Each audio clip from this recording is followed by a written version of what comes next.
Oke Om, akhirnya podcast Ngobal dimulai.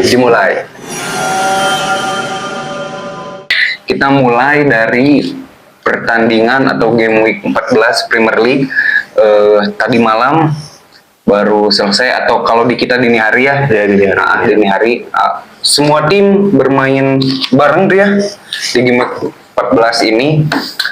Ada beberapa kejutan sebenarnya pertandingan, termasuk salah satunya City yang akhirnya kembali menang. Akhirnya.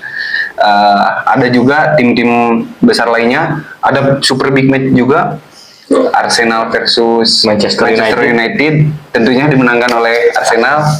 Terima kasih. Selamat. Ada juga beberapa pertandingan lain yang lainnya ya. Liverpool juga tidak menang. Gagal menang, tapi masih tetap di pucuk. Alhamdulillah. Malam lawan Newcastle skor 3-3. Salah man of the match dengan 2 gol 1 assist. Ya, pertandingan menarik sebenarnya, sangat menarik. Kedua tim sama-sama menyerang dengan kiper yang hebat, sebenarnya kiper yang sangat hebat dari kedua tim, dan dengan sedikit kesalahan ya. Memang biasanya kalau pertandingan sengit itu ngegolin tuh susah ya, kecuali dengan beberapa kesalahan ya, human error lah. Gitu. Terus Chelsea lagi-lagi menang. Mungkin jadi salah satu saingan Arsenal juga untuk mengejar Liverpool. Chelsea menang di kandang Soton 1-5.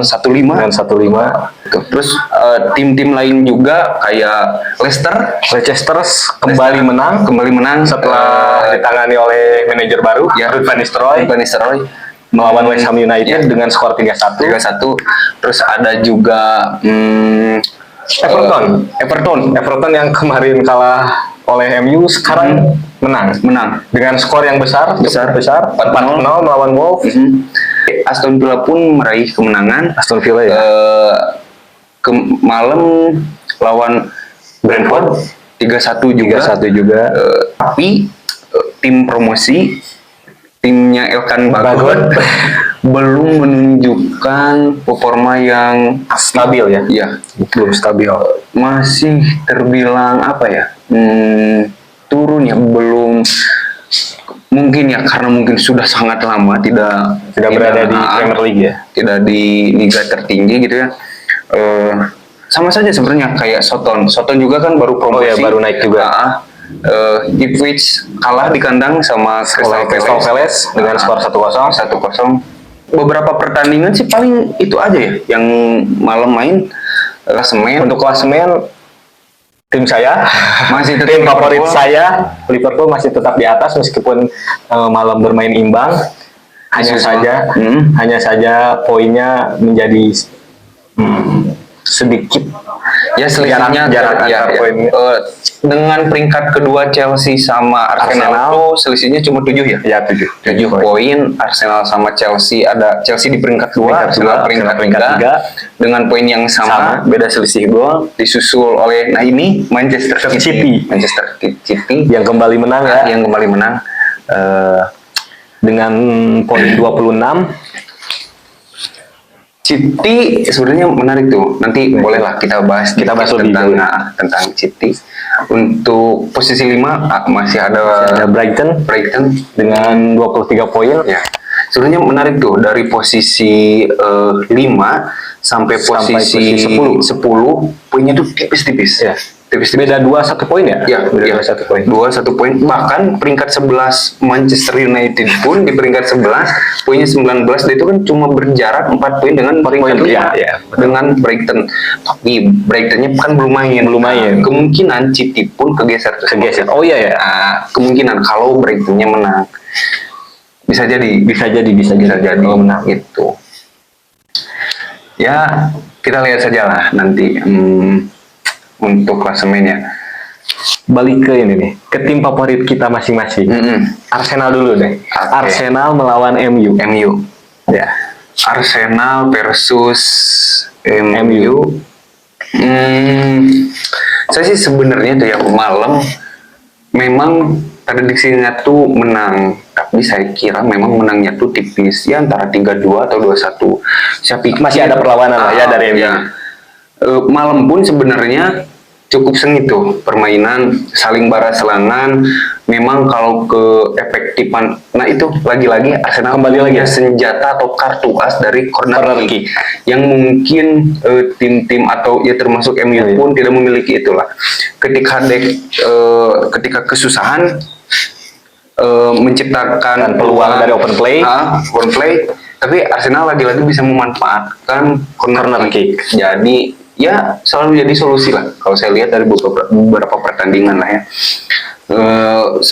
Arsenal yang buat saya agak ragu itu karena pos belakang center back dua pemain cedera. Ya, sedang cerah. Bahkan hampir banyak ya? Iya banyak Pemain belakangnya yang sedang cedera Nah, sekarang. Maka dari kemarin itu yang nggak main pun Gabriel Magalhaes dia cedera. Calafiori pun cedera. Yang main tuh kemarin di pos center back itu William Saliba sama Kiwior, back kirinya Zinchenko, back kanannya Jurriën Timber. Memang kalau Jacob Kiwior dia bukan pemain bagus lah ya, bukan pemain yang kayak Gabriel Magalhaes. Cuman mungkin kalau untuk mengimbangi William Saliba masih bisa lah ya. Ya buktinya kita clean sheet. Oh iya, clean Ya, sheet. clean sheet. Satu lagi doh yang menurut saya agak menarik nih. Thomas Partey kembali mengisi Ya, starting line setelah 2 pertandingan diisi oleh Jorginho. Jorginho. Nah, tapi bisa jadi tuh ya. Yang saya ingat tuh ya, tiap kali Arsenal lawan Manchester United, memang Thomas Partey selalu bermain dan selalu bermain bagus ya. Malam pun dia bermain cukup bagus. Duetnya dengan Declan Rice sih sampai saat ini sih cukup ya, memuaskan. Cukup lah ya. Sebenarnya kan nggak jauh beda tuh ya. Dulu Thomas Partey, Granit Xhaka, Martin Odegaard, sama sekarang Thomas Partey, Declan Rice, Martin Odegaard sebenarnya nggak ada beda lah ya. Secara permainan ya. Iya, masih sama-sama saja lah ya. MU sendiri dia kan malam mainin masih sama skema 3 back. Skema 3 back masih menjadi paten Ruben Amorim. 3-5-2 lagi-lagi atau 3-4-3. 3-4-2-3 lebih tepatnya mungkin ya. Gitu. Cuman mungkin ada yang beda tuh. Dari kemarin tuh dia mainin Amad Diallo ya, dari awal Amad Diallo. Sekarang enggak tuh. Justru yang main lagi setelah cedera lama setahun menghilang, Terun Malaysia. Oh ya. Dia main lagi. Malaysia. Ya, Malaysia masuk sering. Meskipun Malaysia bermain hanya babak pertama ya. Babak kedua langsung diganti. Malaysia langsung diganti. Sebenarnya salah satu yang menarik adalah lini pertahanannya. Harry Maguire kembali menjadi starting line. Itu tuh saya agak nggak tahu tuh ya, antara Lica cedera atau memang menjaga kondisi fisik mungkin. Tapi kan harusnya gitu ya, karena dari kemarin 4 pertandingan terakhir MU mainnya bagus dengan 3 back sejajar Majraoui, Lica sama The Like. Kenapa pas lawan Arsenal yang notabene tim besar lah ya, tim besar sama-sama Big Six gitu ya, kenapa malah mainin Maguire yang dia kan udah lama gak main juga kan? Udah jarang menjadi starter lah sekarang. Terus di tengah juga karena Kobbie Mainoo akumulasi kartu, apa cederanya? Saya lupa lagi. Cedera kalau Kobbie Mainoo itu cedera akumulasi kartu. Apa cedera ya? Pokoknya antara itu lah. Intinya Kobbie Mainoo tidak bisa bermain, akhirnya memainkan Ugarte di tengah bersama Bruno Fernandes. Nah, kalau kemarin kan mainnya itu Casemiro sama Kobbie Mainoo, double pivot. Jadi terus si Bruno-nya itu naik lebih atas. Tapi sekarang Mason Mount ya. Mason Mount sekarang yang di depannya ada Mason Mount sama Garnacho. Bukan, kalau yang kemarin itu Rashford sama Gigi ya. Nah, memang ya mungkin karena Ruben Amorim pun belum lama menangani MU, mungkin masih ada mencoba otak-atik formasi lah. Tapi kalau dilihat dari possession bola, ball possession pun kan sebenarnya tidak jauh tuh. Arsenal 51, MU 49% tuh. Jadi gak terlalu jauh lah sebenarnya. Memang pertandingan kemarin itu cukup lama ya. Sengit juga lah. Gitu. Tapi justru balik lagi ke serangan yang efektif. Di sini Arsenal mendapatkan 14 tembakan ya, dan hanya 6 yang mengarah ke gawang. Nah, sebenarnya kan sempat kita bahas juga tuh ya, kemarin Arsenal tuh masih ada PR besar. Sosok yang sudah lama gak ada, yang mungkin terakhir Arsenal punya goal getter tuh di Pierre-Emerick Aubameyang. Aubameyang sempat jadi top skor juga. Kebetulan top skornya juga bareng Mane dan Salah.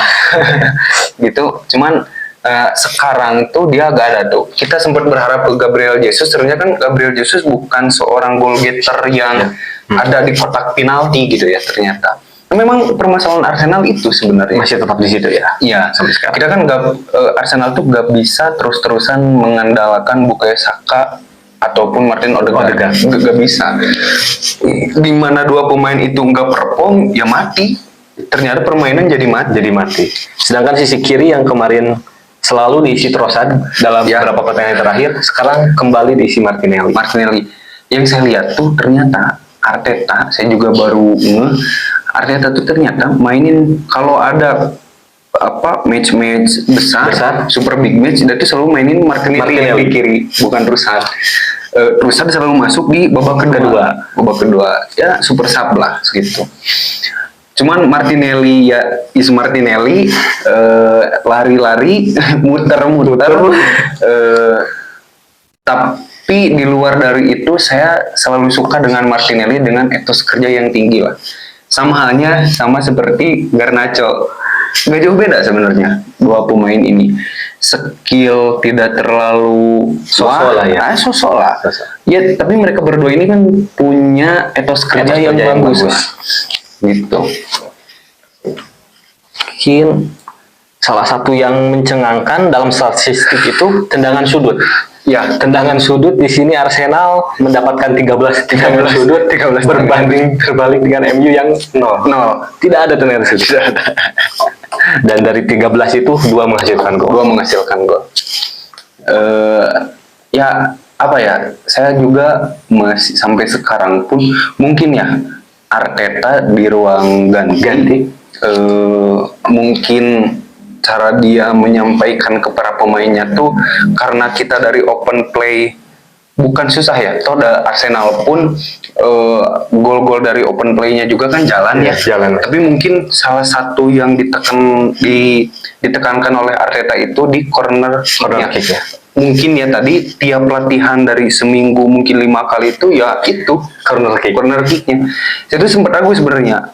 Kalau Gabriel Magalhaes nggak ada, apakah corner kick-nya masih jalan? Tetap jalan ya? Ternyata masih tetap jalan, meskipun Gabriel Magalhaes-nya nggak ada. Karena selama ini yang jadi target corner kick itu di Gabriel Magalhaes. Gitu. Tapi ternyata pemain yang lain pun bisa. Ya, terbukti Jurriën Timber yang tidak setinggi Gabriel Magalhaes pun bisa memasukkan. Meskipun gol kedua William Saliba agak lucu sebenarnya, karena dia tidak niat untuk heading bola apalah ya, bola pantul dari Thomas Partey. Ya lucu. Kita coba beralih tuh ya ke Liverpool yang sampai saat ini belum bisa digeser di posisi pucuk. Bahkan sebenarnya tuh ya 7 poin itu termasuk selisih yang cukup jauh sebenarnya. Chelsea sama Arsenal tuh butuh 2 kali menang atau 3 kali menang mau melampaui, dengan catatan Liverpoolnya tuh harus tidak dapat poin sama sekali dalam 3 pertandingan. Itu kan sebenarnya dan hal itu kayaknya tidak mungkin. bukan tidak mungkin sebenarnya, sangat mungkin ketika Liverpool lawan Chelsea dan Arsenal. Oh iya, Bisa saja kalah Bisa saja kalah. dengan motivasi yang tinggi dari Liverpool, dari Chelsea dan Arsenal gitu. Cuman kalau sekarang saya lihat sebenarnya tuh, saya sempat ngomong tuh dulu. Kebetulan saya juga punya adik yang fans Liverpool. Saya sempat ngomong tuh, kayaknya Liga Inggris gak akan terlalu seru deh, karena Jurgen Klopp gak ada. Jadi persaingan antara Jurgen Klopp sama Dan Pep Guardiola gak ada tuh. Terus Liverpool kira-kira gimana nih? Ternyata dengan datangnya Arne Slot merubah semuanya sampai saat ini ya. Sampai saat ini pemain warisan dari Jurgen Klopp ternyata bisa sangat bisa dimanfaatkan, bahkan tanpa pembelian pemain baru kan ya. Ada pemain baru mungkin, cuman kan itu kayak saya nggak tahu tuh ya, itu tuh kayak apa ya, 2 kali Liverpool beli pemain yang dari Serie A, cukup terkenal dari Serie A. Kalau dulu Arthur Melo tuh dipinjem. Tapi sama saja, ternyata pas masuk Liverpool ternyata cuma menghangati bukan ruang ganti lagi tuh, medis. Ya. Bekerja di tim medis. Ya. Cisha pun ternyata begitu sama ya. Iya. Cisha ternyata salah satu pemain yang kaki kaca ya.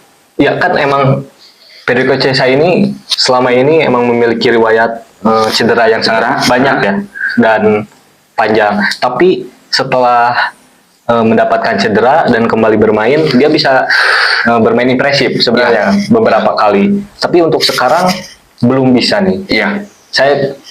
Saya kira Serie A dengan Premier League dengan intensitas yang berbeda, yang tentunya Premier League lebih tinggi, Federico Chiesa akan sangat kesulitan untuk beradaptasi. Ya. Ditambah dengan pemain-pemain Liverpool, sayapnya cukup melimpah dan pemain-pemain bagus juga. Ya. Liverpool itu termasuk tim yang punya kedalaman skuad yang bagus untuk di depan ya. Untuk di depan.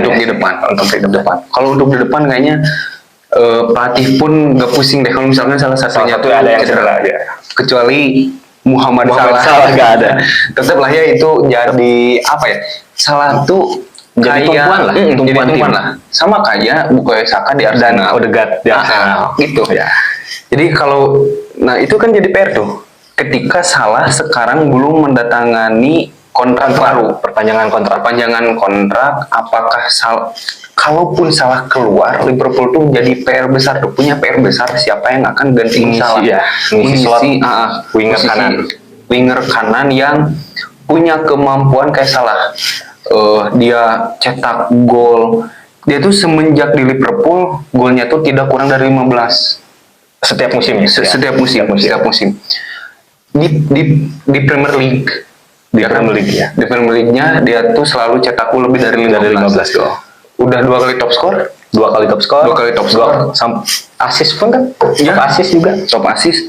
Jadi memang jadi PR besar sebenarnya untuk Liverpool musim depan kalau Salah memang tidak mau perpanjang kontrak. Itu tuh siapa tuh kira-kira yang bisa gantiin Salah, yang bisa jadi leader di depan sekaligus bisa mencetak gol.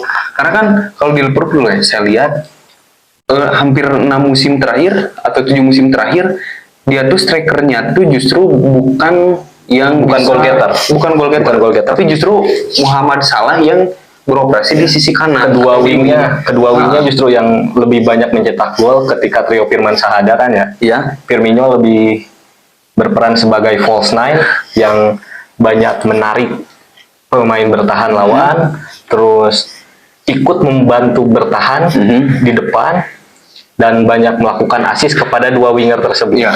Ketika Roberto Firmino tidak ada, Liverpool sangat kesulitan untuk mencari pengganti. Iya. Sempat mendatangkan Darwin Núñez kan kalau nggak salah. Iya.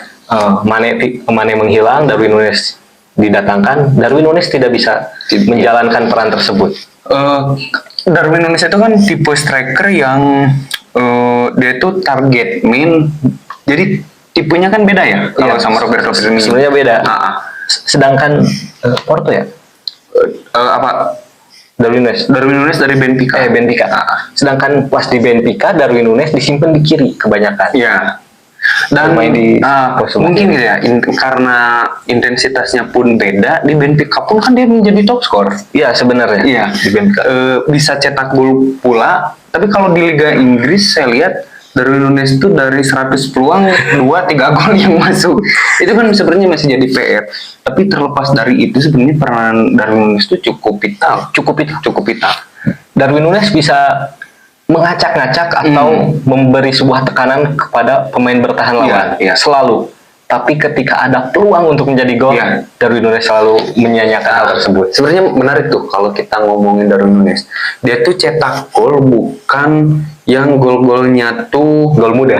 gol mudah, tapi gol-gol yang kayaknya tuh sama kalau pemain lain nggak bisa golin. Tapi kalau sama dia Gol. Ya. tapi gol-gol yang harusnya bisa Tinggal dengan tap in lah ya. mudah, Tinggal tap in. enggak. Semalam juga kan gitu. Iya. Cuman ya Darwin Núñez mungkin salah satu apa ya salah satu keunikannya itu mungkin di sayap kiri 2 pertandingan terakhir Cody Gakpo main Selalu main. dengan cukup bagus juga, bisa menggantikan Luis Diaz juga. Memang tipe permainan Cody Gakpo sama Luis Diaz kan beda. Sangat ya? berbeda, sangat berbeda. Luis Diaz kan mengandalkan sprint, Skill, kecepatan. Cody Gakpo lebih dia positioning. Terus penempatan posisi yang bagus, Screening bola, screening permainan dengan shoot yang cut inside-nya Iya. sangat bagus lah. Ya, sebenarnya tuh saya mikir dulu pas Liverpool ngambil Cody Gakpo, dia tuh kan diambilnya pas pertengahan musim ya. Iya, pertengahan musim Cody Gakpo. Saya tuh kira Cody Gakpo tuh buat gantiin si Roberto Firmino, karena dia pun pas di PSV-nya pun gitu. Iya. Terus pas di Belandanya pun kan dia posisinya tuh itu di belakang striker kan. Kalau di Belanda sebenarnya Cody Gakpo emang winger. Kalau di Belanda sama seperti sekarang di wing kiri. Tapi sempat di Liverpool pada awal-awal bermain sisi kiri ini lebih diisi pos oleh Diogo Jota. Ya, Jota. Diogo Jota. Sekarang kan Diogo Jota lagi cedera.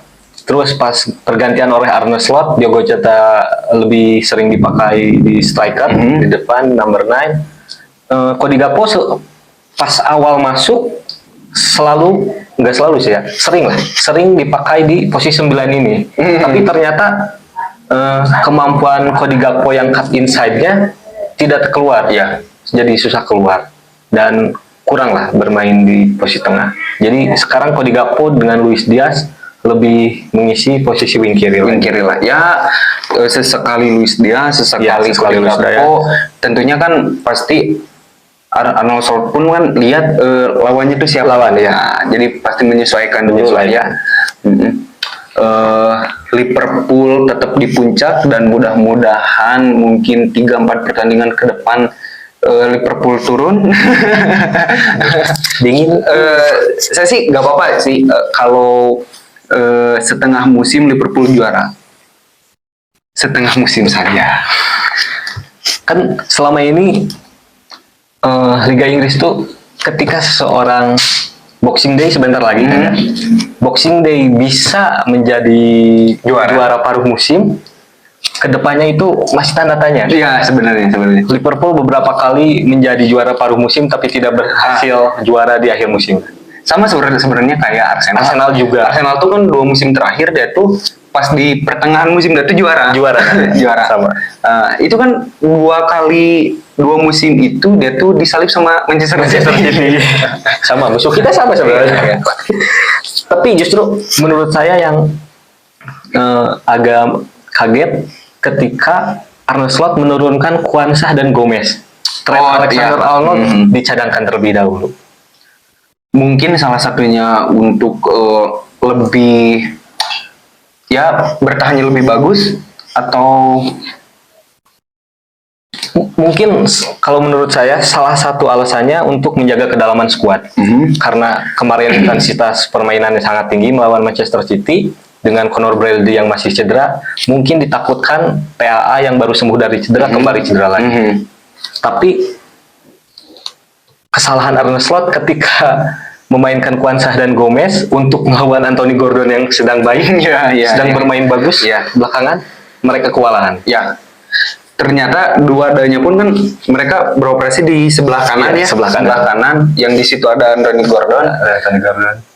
Ya, dengan Anthony Gordon yang punya kecepatan. Ya memang sangat kewalahan ternyata. Sangat kewalahan. Dan beberapa kali juga Gomez melakukan kesalahan intercept yang untungnya bisa diselamatkan oleh Kelleher, tapi ya pada akhirnya Kelleher juga melakukan kesalahan. Ya. Gol terakhir yang membuat Liverpool gagal menang.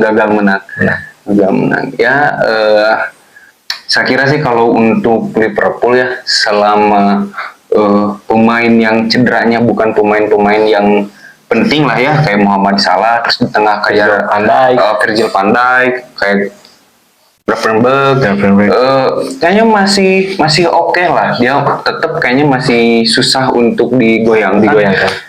Yang serunya dari Liverpool itu bukan cuma di Premier League, tapi di Champions League pun dia masih tetap jadi nomor 1. Ya, saya ragu tuh, apakah ini tuh karena permainannya, karena taktiknya, atau memang cuma hanya momentum saja, tinggal menunggu habis bensin. Nah itu kan sebenarnya yang menjadi pertanyaan kita, karena faktanya Arne Slot itu kan pelatih baru, pemain pun yang dia racik pun semua warisan dari Jurgen Klopp. Apakah ini tuh cuma momentumnya aja gitu sampai habis bensin tuh? Nah itu kan masih jadi pertanyaan kita, dan mungkin di pertengahan atau nanti di akhir musim bisa kita bahas lagi. Nah itu gitu. Sebenarnya kalau melihat performa sekarang, Liverpool tuh secara kedalaman skuad sangat kurang menurut saya. Karena beberapa pemain tidak memiliki backup yang setara. Mungkin di pertengahan musim sekarang sepertinya Liverpool memang butuh transfer pemain. Posisi? Kalau untuk posisi sepertinya center back salah satu yang sangat diperlukan, karena Ibrahima Konate sedang cedera juga. Joe Gomez sudah bermain 2 pertandingan, ya lumayan lah ya. Tapi tetap kayaknya butuh backup lebih banyak lagi. Untuk di depannya, balik lagi ke Mohamed Salah.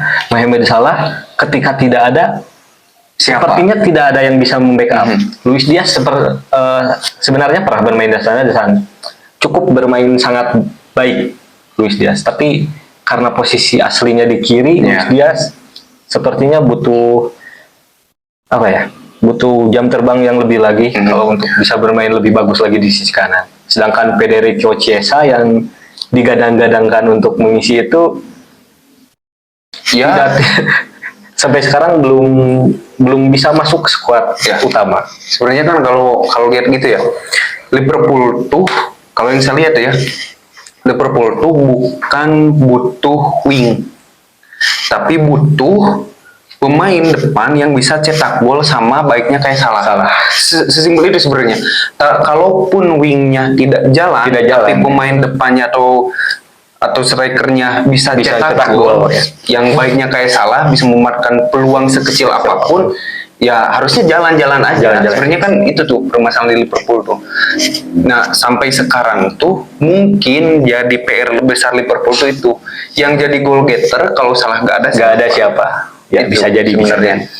Nah karena selama ini Diogo Jota dan Darwin Núñez belum memberikan hasil yang impresif ya. Diogo Jota sebenarnya kan masuk aja tuh dalam skema Arne Slot, ataupun dulu pun di sama Jurgen Klopp. Cuman kan kalau Diogo Jota itu kan naik turunnya terlalu belum konsisten. Tidak sekonsisten Muhammad Salah mungkin.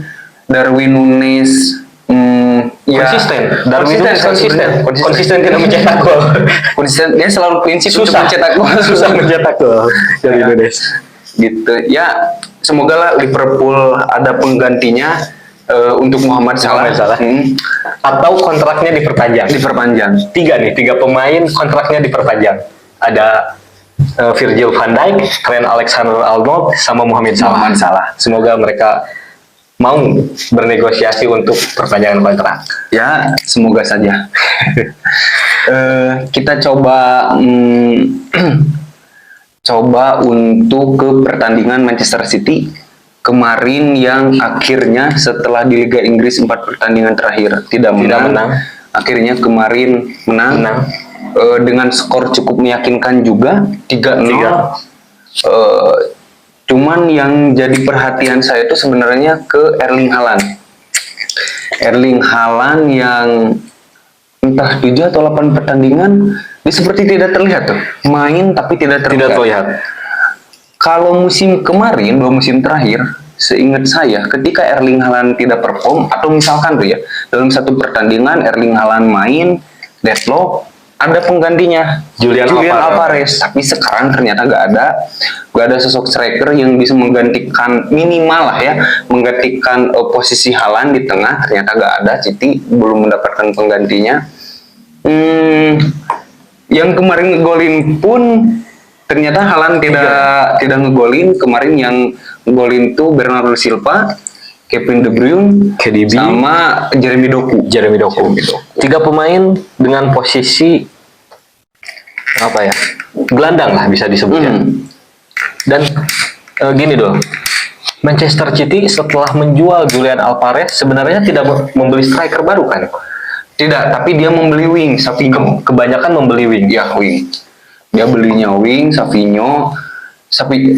Savinho pun sebenarnya kalau kita bilang gak perform, dia cukup perform. Nyetel juga dengan permainan Pep Guardiola. Tapi mungkin levelnya belum ada di City mungkin ya, atau di Premier League lah ya. Masih muda juga kan Savinho? Dia baru 20 tahun, karir masih panjang. Kalau saya rasa sih memang City transfer kali ini kayaknya harus beli penyerang. Penyerang. Tapi sepertinya Manchester City ini atau Pep Guardiolanya sendiri tidak terlalu banyak membeli pemain karena kendala keuangan. Kasus. Oh iya, kasus. Ya. Mungkin menghindari apa itu namanya? Financial fair play kayaknya. Sebenarnya lebih ke sana. Sebenarnya kan kalau permasalahan penyerang buat Manchester City itu kan udah sempat terjadi di musim 2021-2022 di mana Sergio Kun Aguero sudah agak main atau dia Aguero masih main tapi ya cedera. Kalau yang sakit itu dia pas pindah ke Barca ya. Pindah ke Barca. Gabriel Jesus tidak dimainkan pula, tapi ternyata kan dia mainin Phil Foden yang di depan ataupun Raheem Sterling ya. Jadi gantian. Sebenarnya kan jalan-jalan saja, tapi mungkin entah kenapa Pep Guardiola akhir-akhir ini kelabakan. Seperti permainannya tuh hilang. Apalagi pada saat lawan Liverpool itu nggak ngelihat gregetnya Manchester City kayak dulu itu tuh sama sekali tidak terlihat tuh. Mungkin salah satunya faktor cedera. Beberapa pemain penting malah cedera dan tidak ada penggantinya.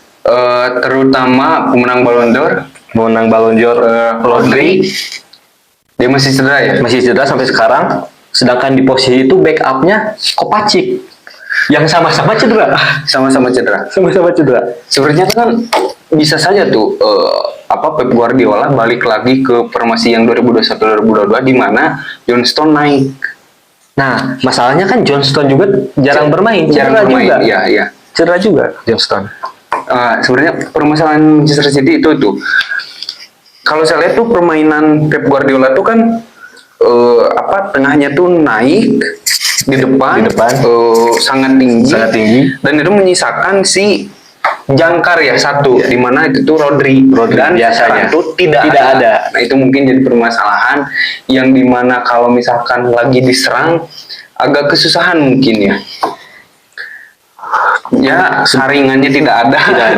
Sedangkan Ilkay Gundogan yang comeback dari Barca tidak bisa memberikan performa yang sama ketika membawa Manchester City juara.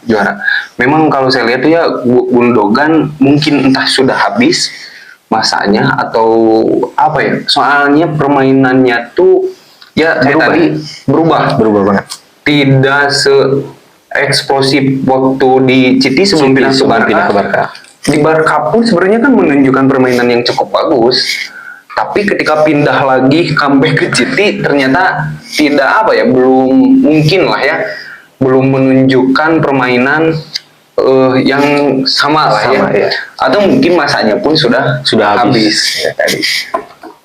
Sebenarnya kan Manchester City pun tidak bisa terus-terusan tergantung pada Rodri, Kevin De Bruyne, KDB. Dengan usia KDB sekarang udah 32-33 lah. 32-33. Masanya juga udah mau habis. Ya, saya sebenarnya ada ketakutan tuh karena banyak konspirasi mengatakan bahwa Arteta itu ke Arsenal karena untuk disiapkan untuk pengganti Pep Guardiola. Yang dimana kalau Arteta masuk, Arteta itu salah satu yang apa ya, ngebangkitin lagi Martin Odegaard, Bukayo Saka jadi lebih seram di kanan disimpannya. Itu kan salah satu polesan dari Mikel Arteta yang saya takutkan dibawa dua-duanya. Tapi sih saya selama ini selalu ngomong kalau ngobrolin Arsenal, saya selalu ngomong bahwa Bukayo Saka harus pindah, tapi tidak di Liga Inggris. Kemana kira-kira Bukayo Saka pindah yang lebih cocok menurut Anda? Saya sih selalu berharap Bukayo Saka pindah tetap ke tim besar, punya tradisi di Liga Champion, punya tradisi juara juga di liganya. Saya sih sangat berharap Bukayo Saka kalaupun harus pindah ke Barcelona, tidak Real Madrid. Saya kurang suka Real Madrid. Saya sih berharapnya sih ke Barcelona. Meskipun di Barcelona di wing kanannya ada Lamine Yamal. Oh iya, Lamine Yamal yang sedang bagus. Performanya sedang sangat baik sekali. Pemain muda terbaik Euro juga.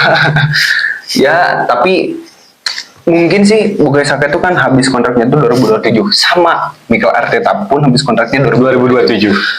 Tapi saya kira tuh kenapa saya selalu ngomong Bukayo Saka harus pindah. Saya tuh selalu terbayang-bayang Theo Walcott. Oh iya. Dimana Theo Walcott pun dari dulu digadang-gadang pemain besar. Dia pun kan banyak klub-klub yang mau dia. Tapi ternyata kan Walcott tidak apa ya, dia mungkin lebih nyaman di Arsenal, masuk zona nyaman yang akhirnya dia gak jadi apa-apa gitu. Pindah dari Arsenal pun ke tim yang justru di bawah Arsenal. Ke Everton, Southampton, ya tim-tim papan tengah Liga Inggris lah. Nah, yang saya takutkan dari Bukayo Saka itulah. Saya suka apa ya, tim favorit saya Arsenal, tapi saya juga gak rela lah ya kalau pemain sekelas Bukayo Saka punya potensi yang sangat besar. Dengan skill yang saya kira tuh skill Bukayo Saka tuh unik, cara dia dribble, cara dia cut inside, cara dia screening sangat beda lah dengan wing lain, dengan pemain lain lah ya. Saya kira kalau misalkan Bukayo Saka tetap di zona nyaman, saya takutnya tuh Bukayo Saka nggak naik kelas lah gitu. Tapi mudah-mudahan City bisa bersaing lagi agar papan atas lebih menarik lah ya. Memang City masih di 5 besar, tapi dengan permainan yang 7 pertandingan terakhir di Liga dan di Champions League tidak menunjukkan permainan yang bagus. Di Champions League pun dia di posisi bawah ya, di posisi tengah lah ya, posisi 11 kalau nggak salah. Itu pun karena dengan permainan yang terbilang buruk oleh Sporting Lisbon pun di kanan habis. Yang anehnya tuh Sporting Lisbon di kanan Sporting Lisbon habis juga kan Arsenal. Itu kan sebenarnya jadi pertanyaan tuh, ada apa dengan Manchester City? Ya, semoga Manchester City kembali dengan persaingannya. Saya selalu suka persaingan di papan atas ketika Manchester City. Saya tuh selalu rindu The Big Six lah ya. Iya, The Big Six. Sangat rindu lah ya. Liverpool yang di atas tuh, Manchester City, Arsenal, MU, Chelsea, udah 5 lah ya. Sixnya gantilah ya sama Brighton lah. Brighton 4 musim terakhir selalu masuk lah. Gitulah ya. Saya selalu rindu itulah sebenarnya. Sekarang kan 4 musim terakhir papan atas tuh selalu apa ya? diisi oleh klub-klub mediocre kayak Newcastle, Brighton, Aston Villa. Dan bahkan Aston Villa sekarang di Champions League sedang bagus juga. Bagus juga Aston Villa, meskipun di liganya dia sedang menurun lah ya. Cuman ya kita mungkin sebagai penonton Liga Inggris tetap merindukan Big Six kembali mewarnai lah ya. Gitu. Kita beralih ke pertandingan Chelsea dulu. Menarik Chelsea karena musim ini sangat garang ternyata. Dengan pelatih baru, pemain-pemain yang musim kemarin kita bully, yang semua netizen ternyata ngebully pemain-pemain tersebut. Ternyata musim sekarang mereka membuktikannya dengan pemain yang rata-rata usia masih terbilang sangat muda. Ya, Chelsea menunjukkan bahwa mereka ternyata bisa berada di papan atas. Sebenarnya menarik tuh kalau Chelsea. Karena kedalaman skuadnya tuh bukan pemain top tapi pemain bagus. Pemain bagus lah ya. Kedalaman skuadnya jadi lebih sangat variatif. Dia di Conference League bagus, di Liga pun bagus. Dengan meskipun gitu ya pemainnya tuh sering dirotasi tapi masih tetap bagus, masih tetap jalan lah ya permainannya. Si Cole masih tetap jadi tumpuan, Cole Palmer. Sebenarnya yang sangat menjadi pertanyaan besar mungkin bagi fans Chelsea itu, beberapa pemainnya itu pemain bintang di klub sebelumnya. Sedangkan ketika datang ke Chelsea, mereka tidak bisa menampilkan performa yang sama atau bagus lah. Mereka masih up and down main di Chelsea. Apalagi sekarang Christopher Nkunku sudah pulih dari cedera, permainan sudah kembali bagus lagi. Jadon Sancho pun ternyata bagus lagi, bermain bagus meskipun jarang ya. Jarang bermain bagus juga sebenarnya. Malam dia ngegolin. Terus sebenarnya kan Chelsea banyak pemain buangan lah, kayak Jadon Sancho, Joe Felix, termasuk Cole Palmer. Itu kan pemain-pemain yang mungkin di klub-klub sebelumnya jadi cadangan atau tidak dipakai lah ya. Hanya menjadi pemain pengganti lah ya, bisa dibilang seperti itu. Tapi mungkin karena kecerdasan pelatihnya sekarang, Chelsea bisa menampilkan permainan yang di luar ekspektasi kita lah ya. Saya kira Chelsea masih sama kayak musim kemarin ya, cuma di peringkat 5, 6, 7 masih masuk 6 besar lah ya. Tapi ternyata sekarang Chelsea bisa menampilkan permainan yang cukup apik, bisa bersaing juga di papan atas, mempengaruhi persaingan Liverpool Arsenal juga dengan posisi 2 sekarang. Ya, saya kira Chelsea bisa jadi pesaing kuat untuk Arsenal dan Liverpool dan City juga. Ini akan jadi menarik kalau City kembali ke performa yang terbaiknya, ke performa terbaiknya. Ini akan sangat jadi persaingan yang sangat seru. Kita masih berharap MU masuk lagi ke papan atas. Saya suka bingung tuh ketika lihat media sosial kan cuma 10 teratas, kok saya gak lihat MU, apa harus di slide lagi? Ternyata memang MU-nya terlalu bawah. Ya mudah-mudahan MU bisa kembali lagi lah. Jangan dijadikan jangan berlarut-larut lah kekalahan kemarin. Harus diakui memang Arsenalnya sedang bagus, sedang bagus. Dan MU dalam masa transisi pergantian pelatih. Jadi semoga lah MU tetap di 10 besar. Ya meskipun ke 10 kan tetap 10 besar. Gitulah ya. Mungkin untuk kali ini kita bahas Premier League-nya cukup sampai sini saja lah ya. Oke. Kita tunggu Boxing Day yang akan seru. Next game Liverpool. Ya kita tunggu lah ya. Saya lupa tuh di game week 15 apa ada super big match atau enggak lah ya. Kita lihat nanti ya. Kita lihat nanti lah. Ya, kita ketemu lagi di Premier di Ngobal berikutnya yang mungkin kita akan bahas Boxing Day untuk Boxing Premier League. Day. Terus kita juga karena saat ini timnas Indonesia tanggal 9 ya main. Tanggal 9 bermain Tanggal 9 timnas main, Indonesia. yang berarti 4 hari lagi kita main. Kita akan coba bedah tim di ASEAN, bawa pemain-pemainnya, Pemain siapa? terus yang potensial bisa jadi juara, Potensial siapa? juara, potensial yang mengejutkan, pemain Iya, yang mengejutkan. bener, pemain dan juga timnasnya. Timnasnya. Siapa yang akan mengejutkan? Apakah Indonesia dengan skuad rata-rata usia 20,4 ini bisa mengejutkan ASEAN? Atau masih dipegang dengan Thailand mungkin, Vietnam yang full squad, Bisa atau jadi. Malaysia dengan segudang pemain naturalisasinya? Ya, kita lihat saja. Mungkin kita akan bahas lebih detailnya juga Di ngobal nanti. Di ngobal nanti. Yang suka boleh di subscribe, boleh di like, Atau barudak juga bisa komen tentang tim favorit kalian. ya. Terus Borak juga bisa, kalaupun kita pendapat kita atau sudut pandang kita tentang Tim favorit kalian berbeda. berbeda, nggak apa-apa, mari kita diskusi. Ya, kita bukan mau menggurui atau mau so tahu, kita cuma Ingin berbagi. ya, ingin berbagi di ruang yang mungkin lebih luas lah Lebih ya, luas lah. di platform inilah. Ya mungkin sekian, thank you Om untuk podcast mobile kali ini. Sama-sama dong. Sampai ketemu nanti. Siap. See you Borudak. See you.